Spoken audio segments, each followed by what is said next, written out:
Hi, welcome everyone to today's webinar. This is the Tropical Forest Alliance Jurisdictional Exchange Network. For those of you who have not joined a webinar before, the Jurisdictional Exchange Network is an informal community of practice that the Tropical Forest Alliance has convened to help our partners and friends advance jurisdictional approaches to stop tropical deforestation. The webinar series offers an opportunity for learning and exchange among the Tropical Forest Alliance partnership, covering different dimensions and topics related to jurisdictional approaches. We are thrilled today to collaborate with a TFA partner, the Forest Peoples Program, to bring you a webinar about upholding human rights and jurisdictional approaches. FPP has assembled a fantastic group of speakers for us today. And so with that, just a couple of quick housekeeping rules. There will be a question and answer period at the end of this webinar. I want to draw your attention to the Q&A box on Zoom. That is where you're able to post questions throughout the webinar. You're able to also upvote the questions other participants have posed. Again, at the end of the webinar, we will have a Q&A session, so please ask questions as we go. So with that, I'm going to hand it over to Marcus Colchester from the Forest Peoples Program to take us through today's webinar. Over to you, Marcus. Thank you very much, Petra, and thanks to the TFA for co-hosting this. Good day to you all, and welcome to this joint webinar where we're going to talk about upholding human rights in jurisdictional approaches and try to identify some emerging lessons. We have indeed got a very distinguished panel to share our thoughts with you. We have Jani Lasimbang, who's an Indigenous Kadasun Dusun from Sabah, who's Assistant Minister for Law and Native Affairs.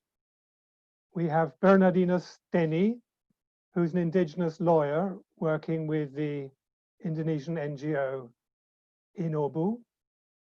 We have Norman Jiwan, who's an Indigenous human rights activist from West Kalimantan in Indonesia. And we have my colleague, Tom Griffiths, also from the Forest Peoples Program. So I'm going to provide you with a short overview, and then we'll hear from the panelists. And all the documents about this presentation are available on our website. So let's go to the next slide. In this work, we're making a distinction between landscape approaches and jurisdictional approaches. In the latter, the government of the subnational jurisdiction plays a key role and has the potential to address governance challenges and clarify rights and tenures, resolve disputes, and enforce sustainability requirements. So next. And this is something that the Roundtable on Sustainable Palm Oil has been particularly enthusiastic about, because this approach has the facility or the potential to allow certification for non-RSPO companies, particularly small and medium enterprises and smallholders, thereby encouraging the possibility that all the producers in that jurisdiction can get certified and be part of the sustainable palm oil market. Next one, please. So the underlying methods we've used to generate this information is to have made field visits to all the various places that we're going to talk about. We've interviewed many of the protagonists of these approaches. We've held workshops with different groups of persons in communities, with the government, and with Indigenous folk. We've carried out a literature review, and we've been doing that for actually about 3 years, in some cases, some are shorter. And we've been looking at 4 particular jurisdictions. We've been looking at Sabah, the state of Sabah in the Federation of Malaysia in North Borneo. We've been looking at the district of Suruyan, which is in central Kalimantan in Indonesia.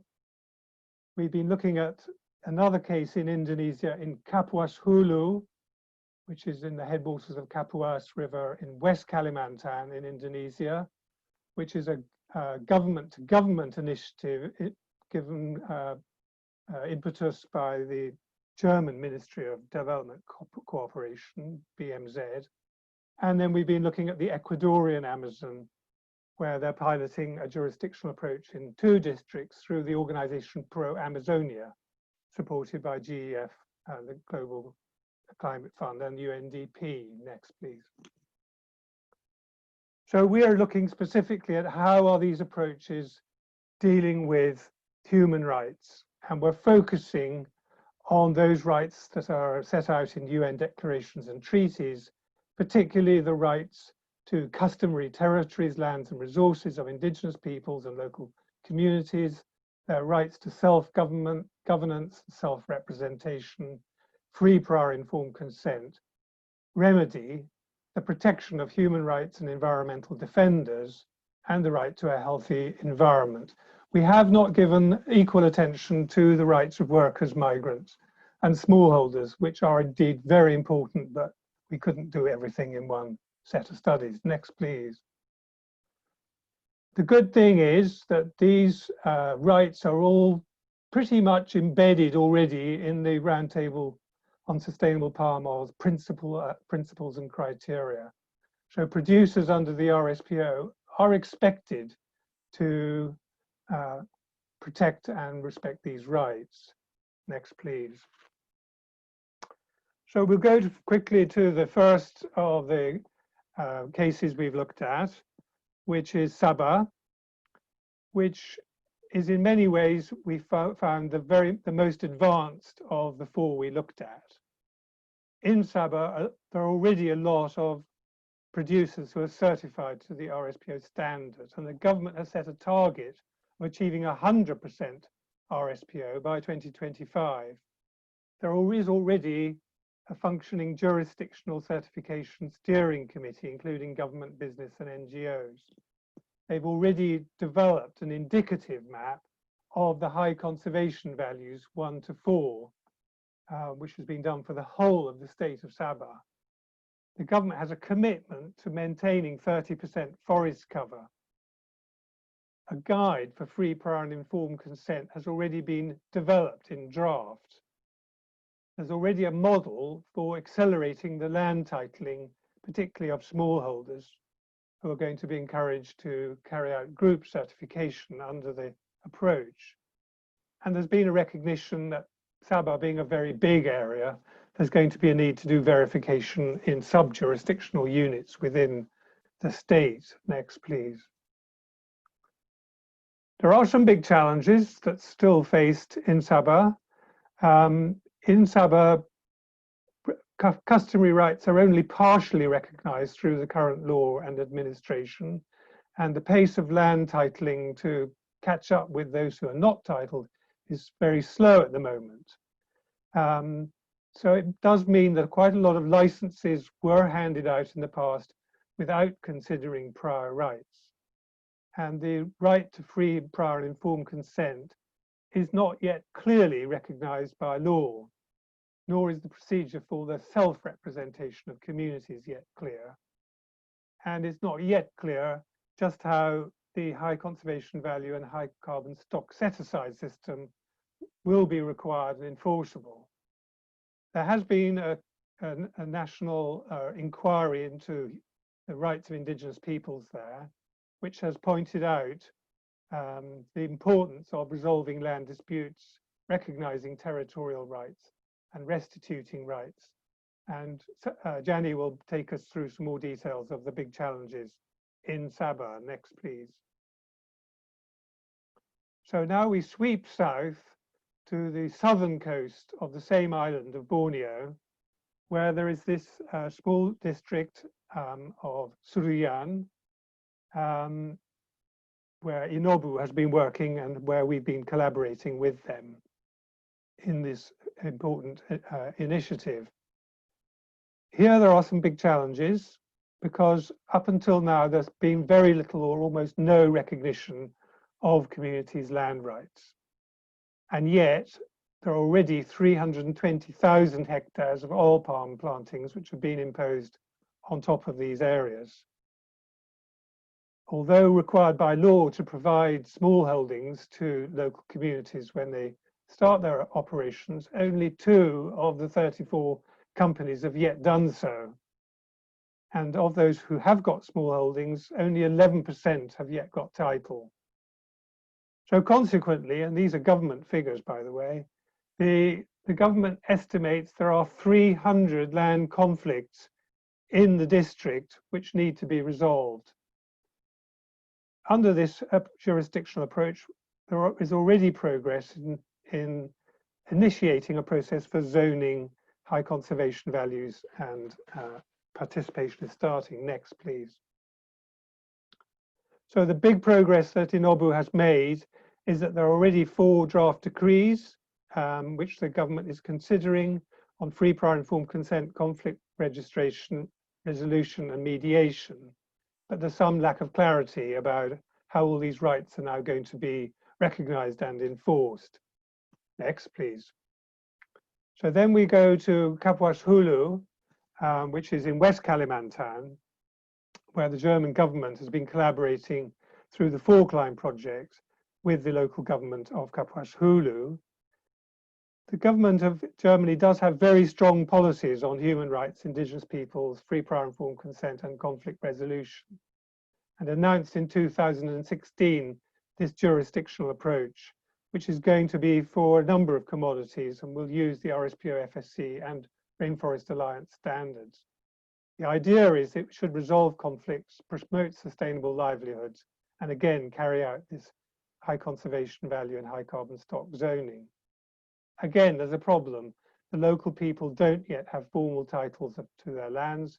There are numerous conflicts and between the communities and the concessionaires.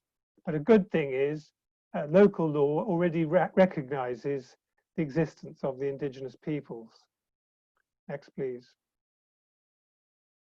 There are some big challenges which Norman will clarify in a moment, but we're not yet able to say or be clear how are these customary rights going to be recognized and how will people participate in the process?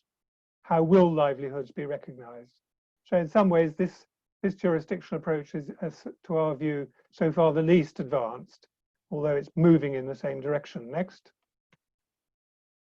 And finally, we'll be looking at Ecuador on the west coast of South America, where there is a multi-commodity jurisdictional approach being carried through, where there is already a jurisdictional entity and many of the other elements are already in play. A legal gap analysis is underway, or at least has been promised. The good thing here is that the laws already allow for a recognition of land rights. And there's a recognition of the need to develop new laws to allow for the enforcement of sustainability requirements.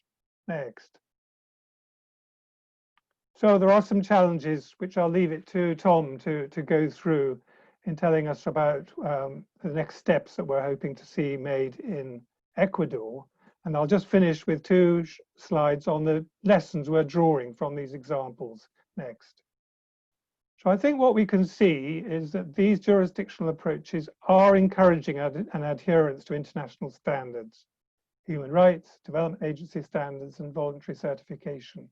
They are triggering discussions about land rights, about FPIC, about participatory land use planning and conflict resolution.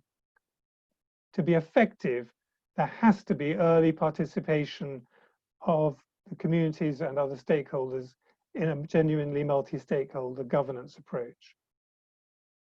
There has to be mutually agreed procedures for resolving land disputes. There has to be an effective complaints mechanism. Next.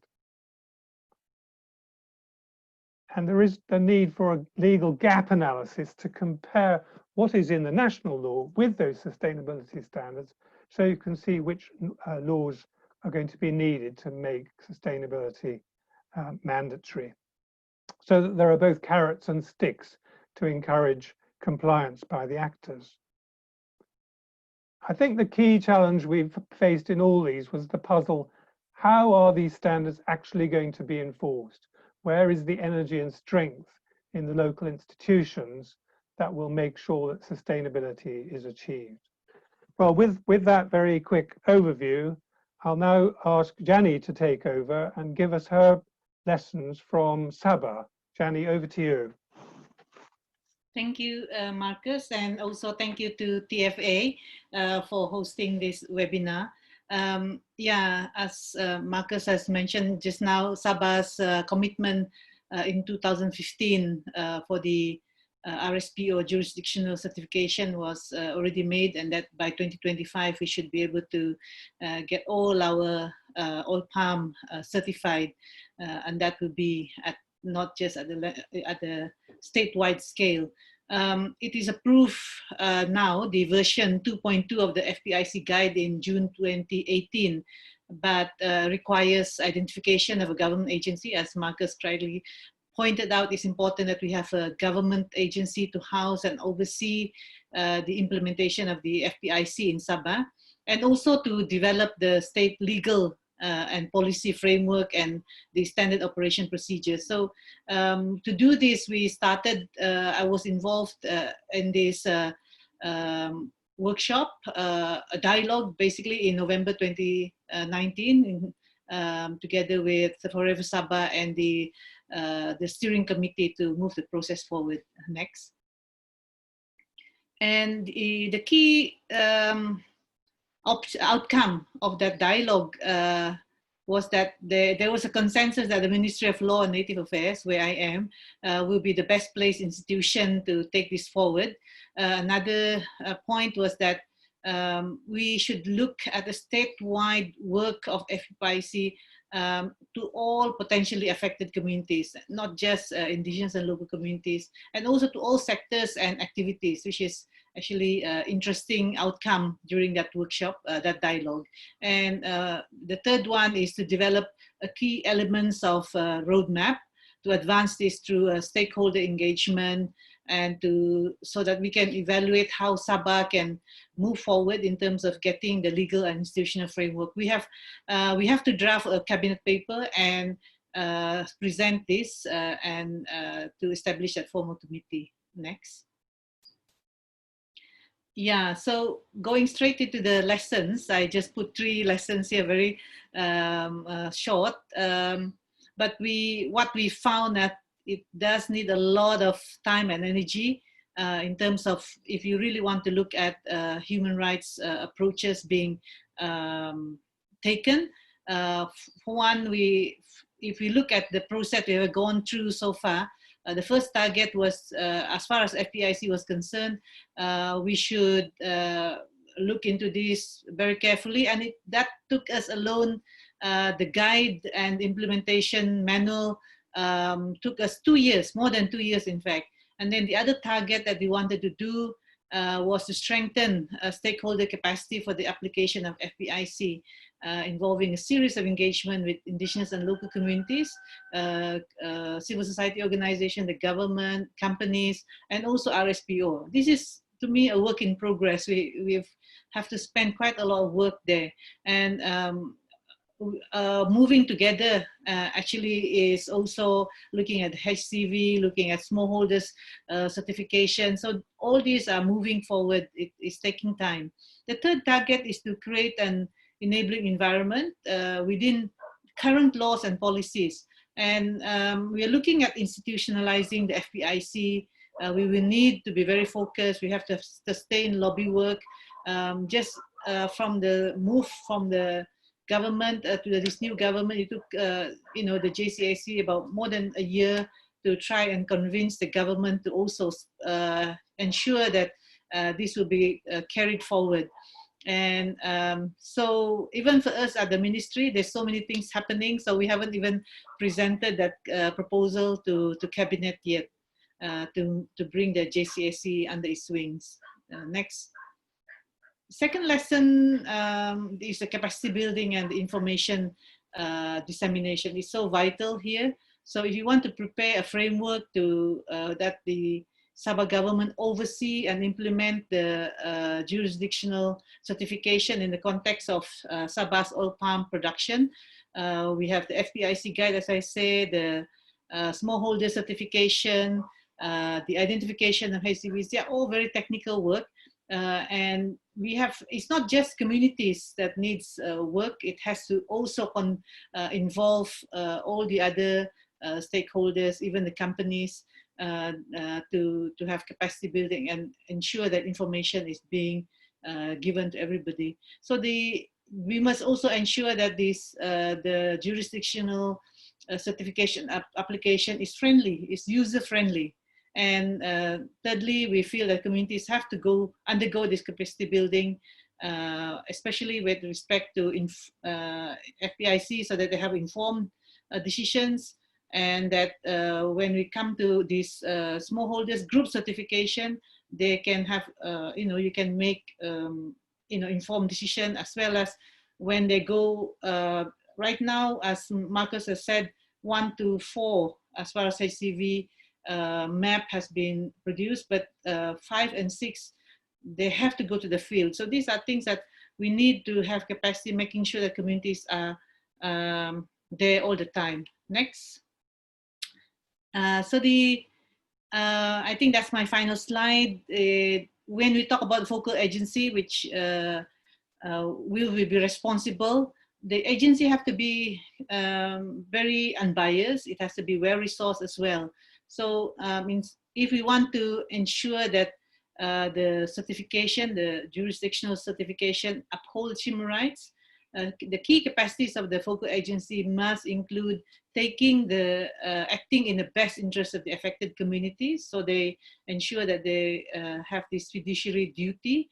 They must serve as an objective and unbiased facilitator of the FPIC process, and also ensure FPIC processes are undertaken pursuant to the Sabah FPIC guide, as well as applicable laws, and finally to ensure communities can effectively access grievance and redress mechanism. Those are short points that I have taken. Thank you very much for having this time for me. That was wonderful, Gianni. Thank you for that quick overview. And I'd now like to invite Bernardino Steni from Inobu to give his views on Suruyan and share his lessons. Thank you. Thank you, Marcus, and thank you, TFA, for facilitating this webinar.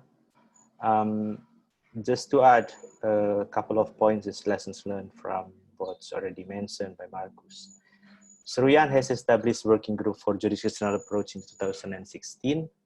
The working group has some targets, including protecting the high conservation value area, reducing deforestation and high carbon stocks, addressing social conflict in supply chain and farmers, as well as indigenous people's empowerment to have better access to market.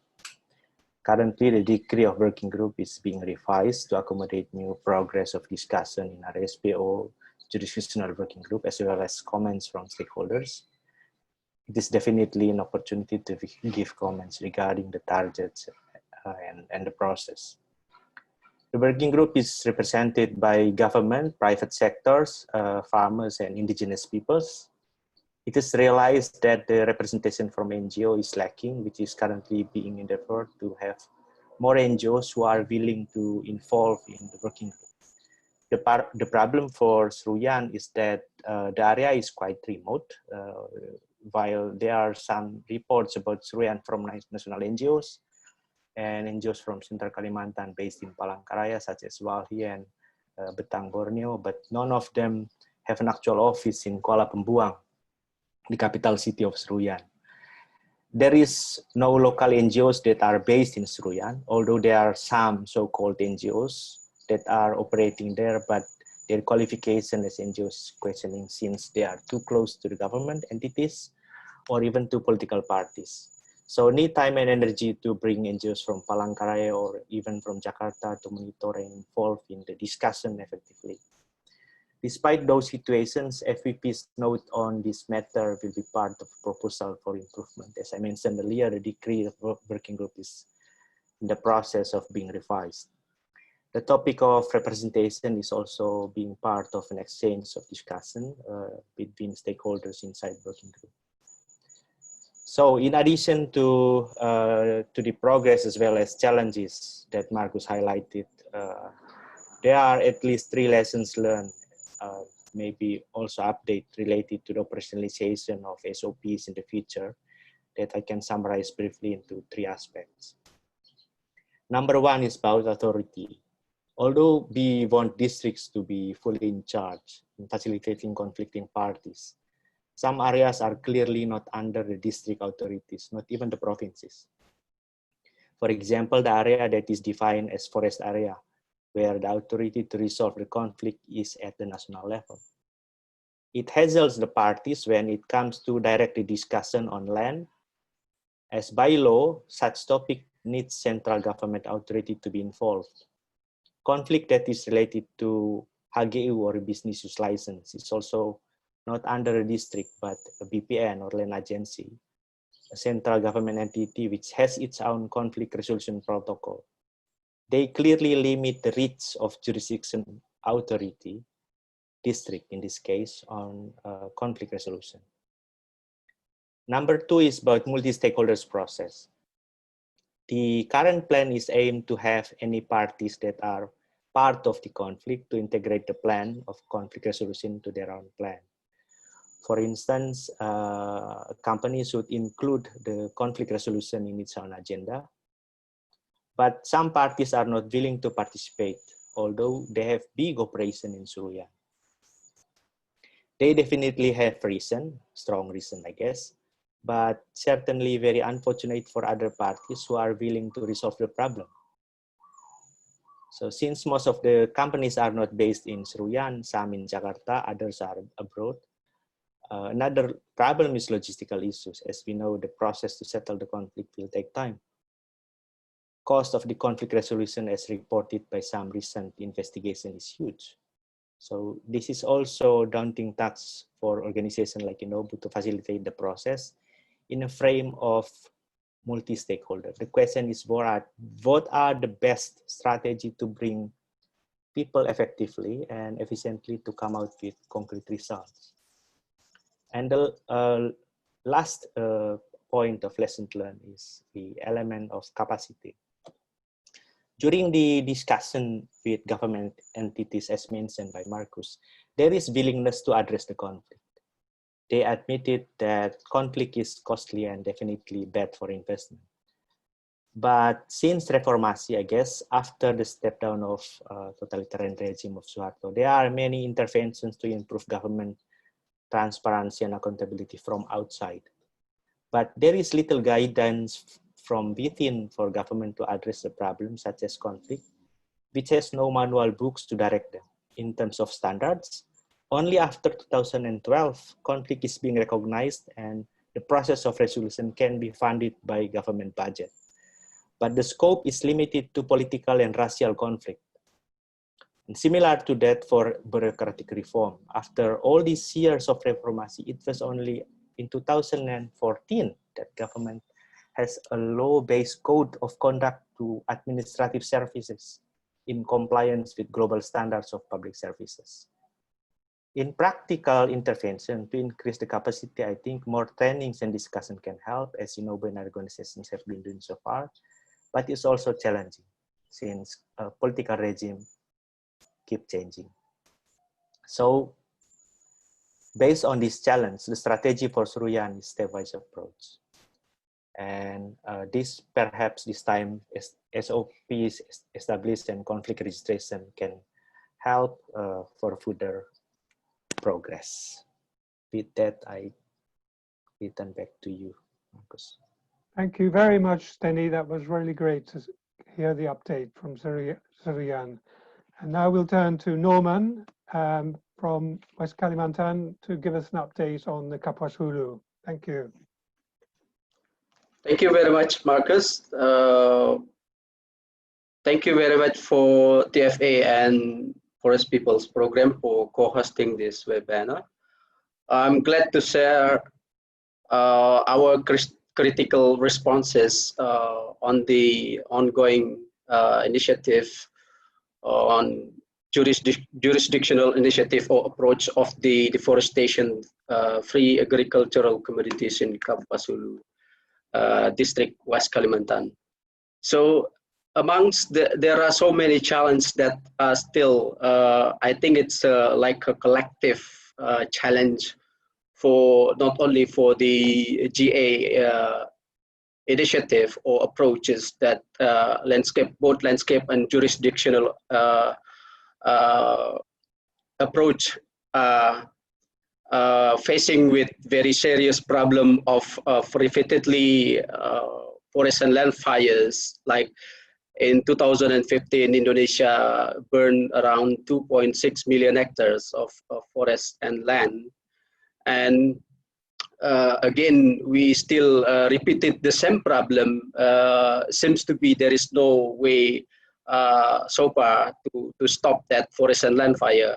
In 2019, we again facing the same problem with forest and land fires. So in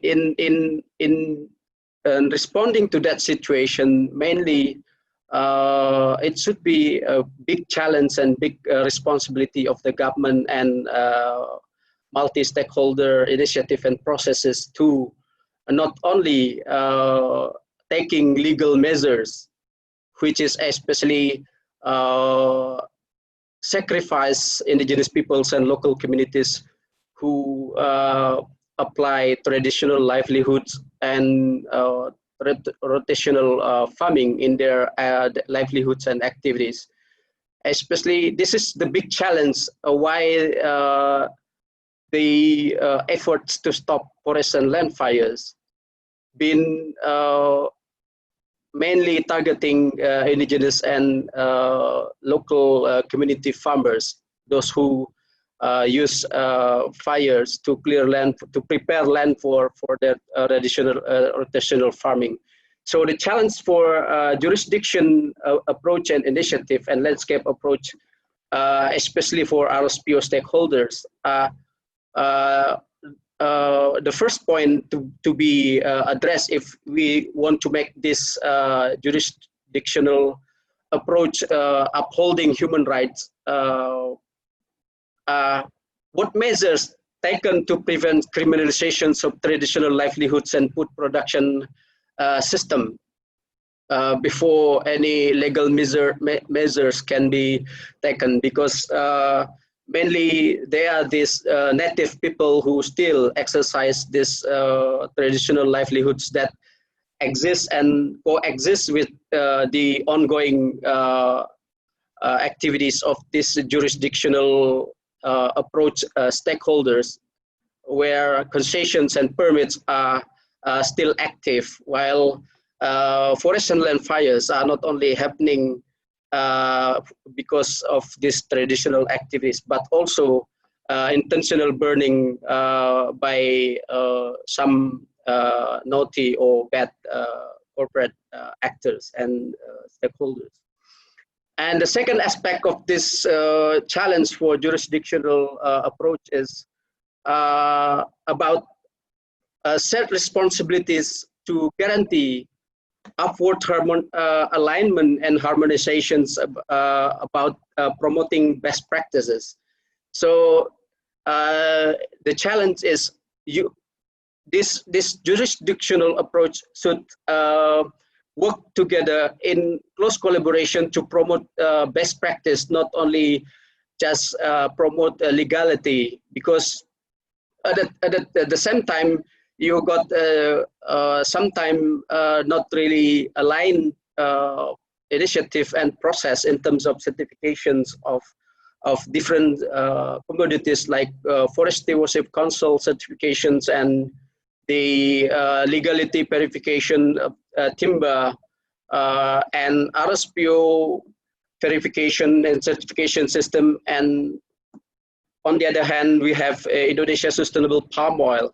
So there has to be efforts that the jurisdictional approach have to promote and in collaboration to address this upward harmonizations of best practice in terms of race to the bottom. And then the third point is also stakeholders with a higher standard like palm oil innovation groups perhaps not exist in not active in this jurisdictional initiative, but their supply chains also active, so they have to work together, closely support the initiative of the stakeholders, especially for non-RSPO members. And then the fourth point, bullet point is the jurisdictional approach and landscape approach should respect and integrate participatory mapping done by indigenous peoples and local communities, and especially NGOs, those who have been, for example, in West Kalimantan in Kapuas Hulu district, NGOs have been working in doing participatory mapping. They have mapped around 270,000 hectares of indigenous territories that I think have to be respected and incorporated in the initiative if we want to make sure that jurisdiction approach is upholding human rights based approach. And then we have to make sure that my last point, we have to make sure the accountability of the ongoing initiative has to be working together to make sure whatever mechanism really making sure that FPIC is being implemented, because the past experience with RDD demonstration activities have been deficient in terms of implementing and upholding pre-prior and informed consent. And it spells to prevent conversions of high conservation values and high carbon stock areas. I think that's all my point. That I think it has to be really part of the efforts to really promote inclusive jurisdiction approach. Thank you very much. Thank you very much, Norman. You can see some big challenges in all these cases. And now we'll go to Tom, who will give us an update on the situation in Ecuador. Thank you, Marcus, and also thank you to TFA for co-hosting this webinar. I also want to first of all thank Lourdes Barragana Warado, the consultant specialist on human rights and climate and forest policies, who conducted our Ecuador case study for this series. She's not with us today because of the time difference, so I'm presenting on behalf of Lourdes for FPP as well on this case. The case study is on our website on the homepage today. People are encouraged to look at it, and there is an executive summary in English. The main body of the case study is still in Spanish, but it is being translated into English. What I wanted to do first was really just quickly set the context. I think it's very important to see these jurisdictional pilots within the broader context. So in the case of Ecuador, it's one of the top 10 producers worldwide of palm oil. It exports 60% of that. It faces lots of challenges, including bud rot, changing prices. But crucially, this is a point I want to make, it is a contested sector. The state and government is very much in favor of palm oil development, and the private sector, and of course smallholders involved in the sector. But there is also equally a strong alternative movement in Ecuador that questions the sector. Many communities have grievances of illegal deforestation, land grabbing, and crucially, above all, actually, serious water pollution coming from monoculture palm plantations. That's both in the northwest and the coast, but also in this pilot jurisdictional area in the Amazon, indigenous communities affected. And now there's a new law just been adopted and awaiting presidential approval, which has been fiercely opposed by social movements in Ecuador, who are calling for the president to veto it, as it contains controversial provisions to weaken particularly environmental standards, but some related social standards. So I think the context is important to understand, and this is why particularly human rights and social dimensions need careful attention in the palm oil commodity sector in these jurisdictional pilots. Bit more context, I want to clarify that in fact, the government of Ecuador is committed to national jurisdictional certification of palm oil under the RSPO. And this case study actually refers to the first sort of practical subnational pilot, but it is a national endeavor. That's important to note. Why does it started in the Amazon? Partly because there's a progressive program in the area, Pro Amazonia, funded by the Green Climate Fund and the GEF. And so that's important to note. This commodity, sustainable commodity program with the RSPO is embedded within a wider RED Plus program, a bit similar to the case that Norman just mentioned in Kalimantan.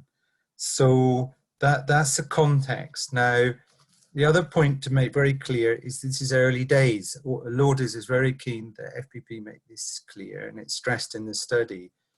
Really much of it is still been in the planning stage. It was only last year that the very first stages of implementation started in the jurisdiction.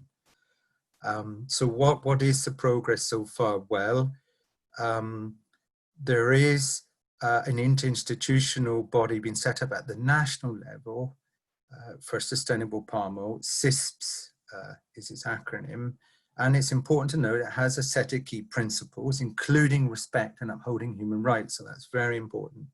It has government members, including the Ministry of Environment, the Ministry of Agriculture, and the Ministry of Commerce.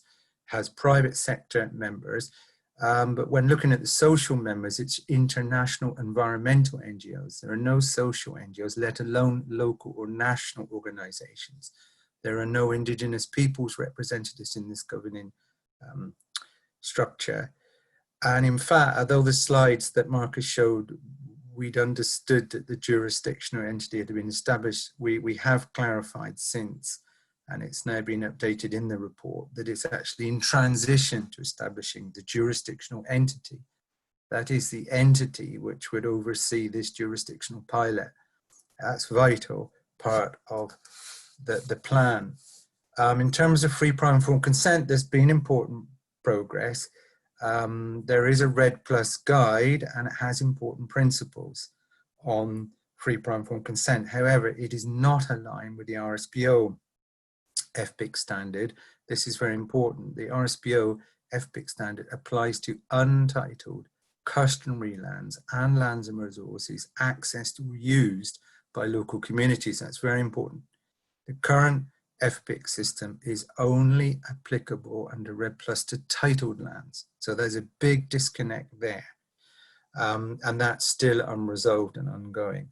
In terms of land tenure, land rights, there has been a study looking at smallholder tenure, but it's been quite narrow. It hasn't looked at the broader picture of land rights in the jurisdiction. And this was the feedback from the fieldwork done for this study from indigenous communities and indeed smallholders, that the program needs to have a much broader approach to collective land rights and land conflicts.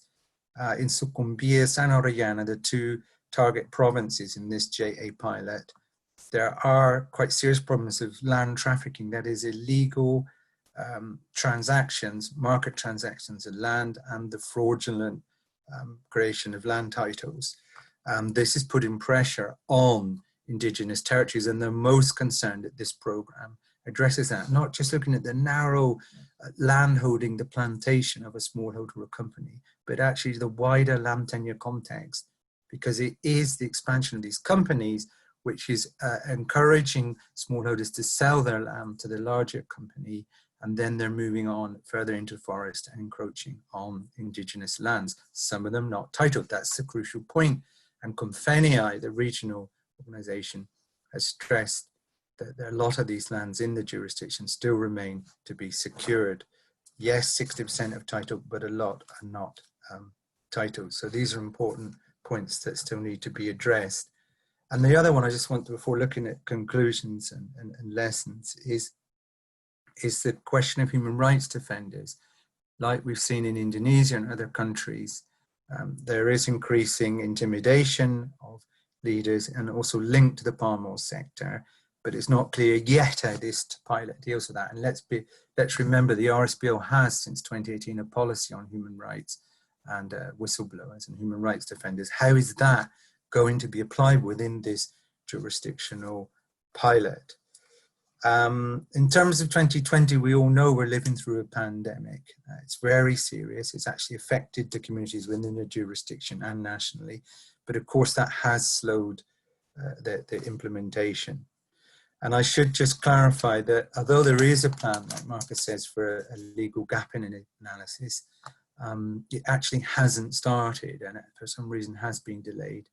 And the work of this multi-institutional body has also been slowed with staff changes, reportedly in the new year.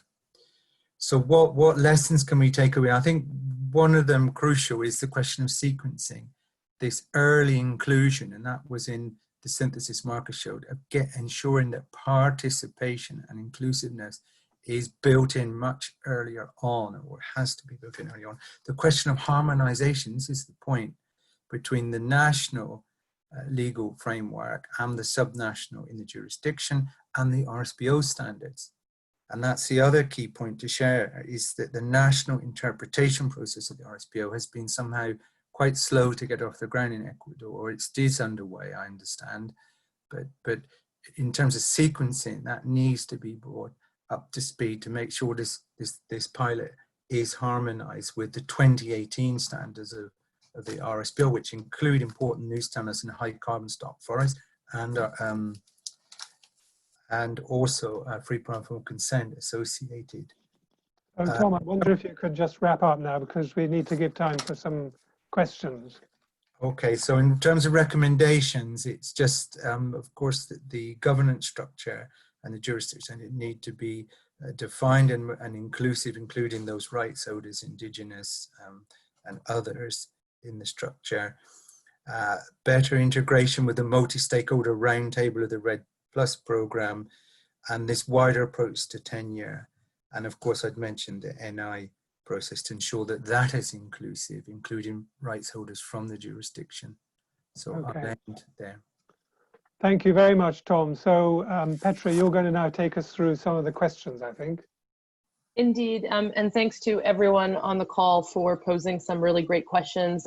Please feel free to continue add to the Q&A box or upvote some questions that you might be interested in getting an answer to.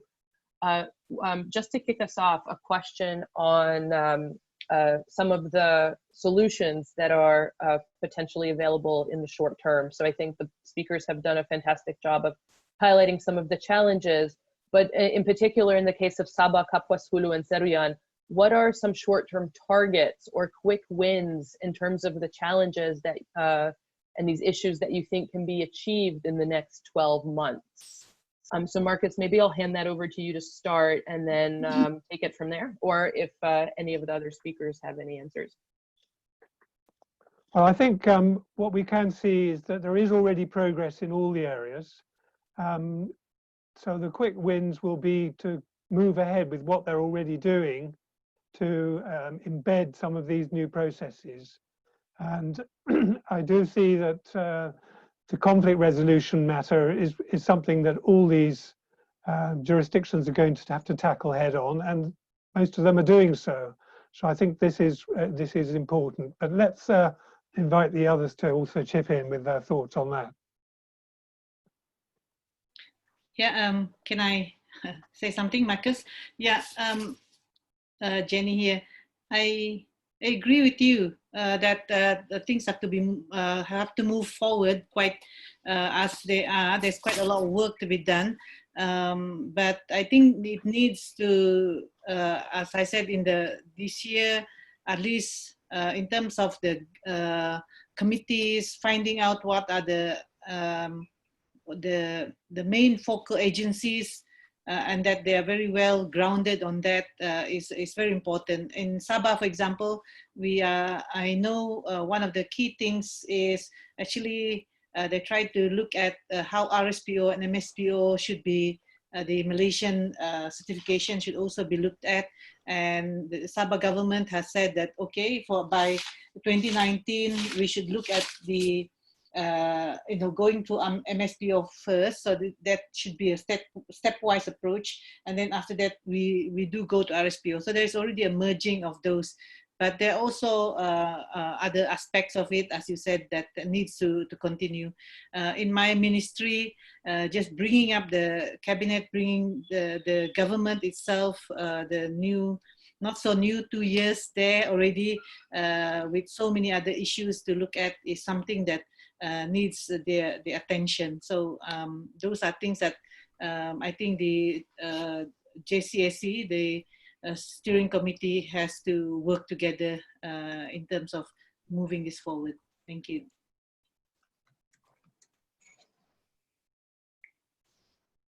Great. Yes. So maybe, sorry, go ahead, Steny.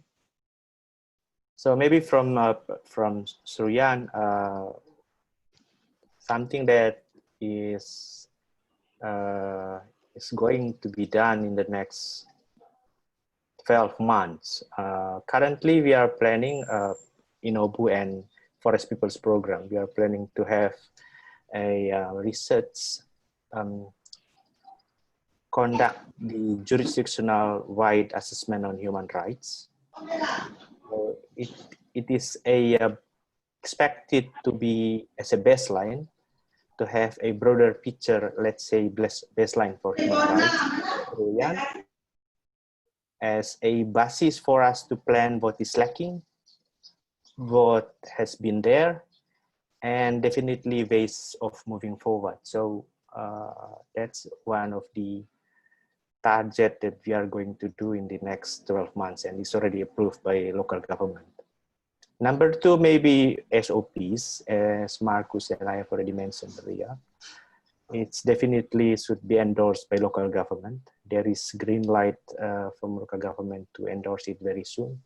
So it will be good basis for us to do registration and jurisdiction wide. We are on the plan to have a registration in 5 villages for a current moment, but unfortunately it is delayed because of this COVID, and we expect to have that.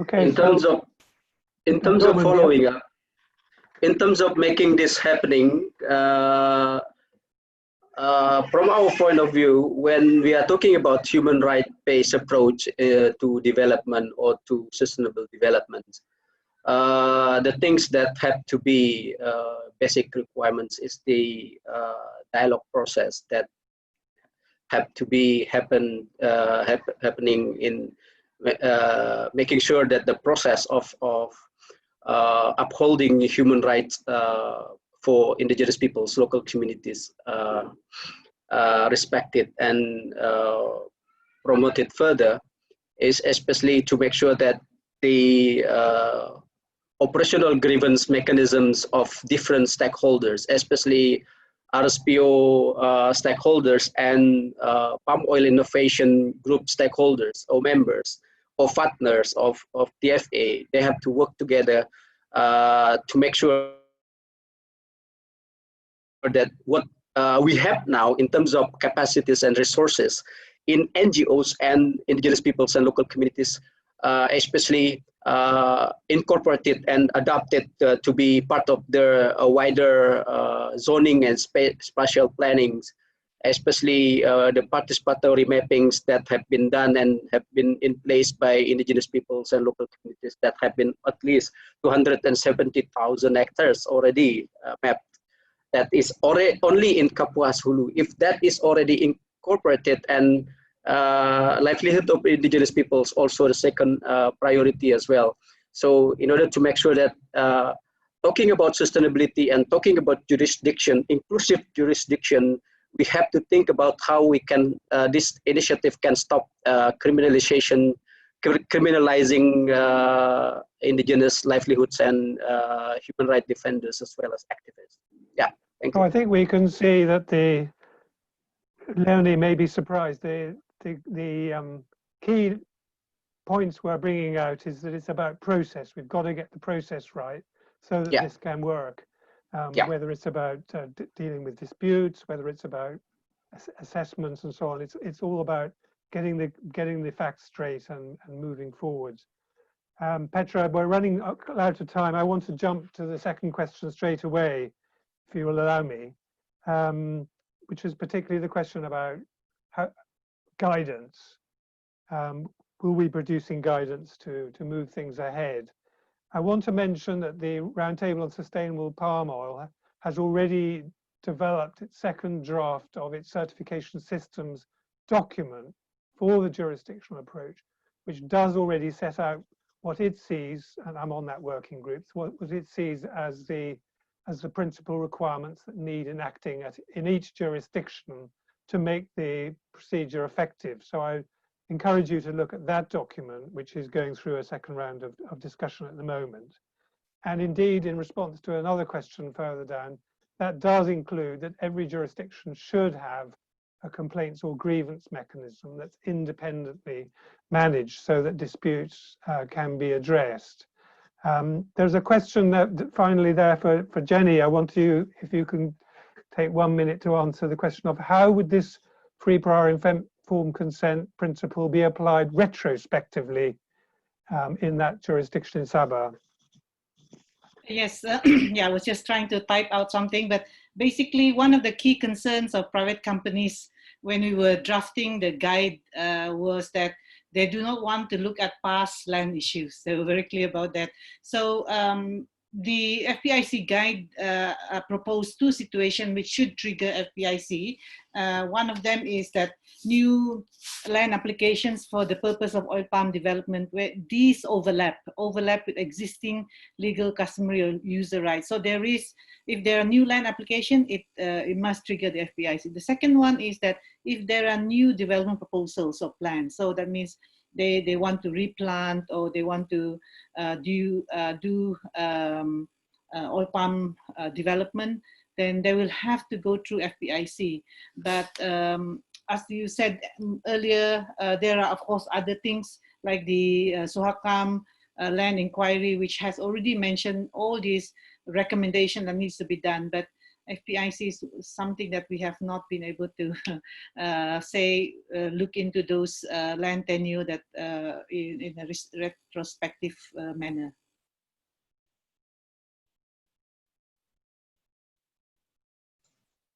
Great, thank you, Jenny. Thank you so much. And just turning to a question around the role of private sector in driving forward human rights in jurisdictional approaches. And related to that, in these specific jurisdictional initiatives that we've heard about, how are companies in the supply chain being engaged in order to improve social sustainability outcomes? Well, I'll just give a first shot at that, and then we'll see how much time we've got. In all the RSPO processes, the main RSPO members that are active in those jurisdictions and some of the other companies are part of the dialogue or the discussion, so they are participating in this whole process. If they're already certified, of course, they don't need the jurisdictional approach for their own operations, but most of them do need it for some of the suppliers that are bringing palm or fruits into their own supply chain. So they do have an interest in seeing this rolled out because it will benefit them as well as these other operators. So I don't know if, for example, Steny, would you like to say something about the role of the companies in Seruyan? Because I know they've been active there. Yeah, definitely. In our experience, some companies are actively involving in mapping the land of farmers along their supply chain. Of almost 4,000 smallholder farmers have been mapped in Seruyan. Companies were actively involved and deliver their data to plantation office. And there are two farmers organizations have been RSPO certified. Also, companies involved in facilitating the capacity of farmers to manage those process of certification. So I think in terms of the process, they are actively engaged, despite the fact that there are some companies also who doesn't want to participate, but some are having a huge interest on this process. That's great. Thank you so much, Steny, and thank you, Marcus. We are now at time, so thank you to the Forest Peoples Program. Thank you to all of our participants. I want to note that this recording, this webinar was recorded, and we will be circulating the recording along with the case studies and documents that have been mentioned on the call, which have been published on the Forest Peoples website, Peoples Program website, apologies. And if, you know, you're welcome to share the recording with any of your colleagues. And if you're interested in contributing to any future Jurisdictional Exchange Network webinars, please do get in touch with Tropical Forest Alliance. Thank you again to all of our speakers today, and wishing everyone a wonderful day. Thank you, Petra. Thank you, everybody. Thank you. Yeah, bye. Thank you, Marcus. Thank you, Jenny. Thank you, Steny.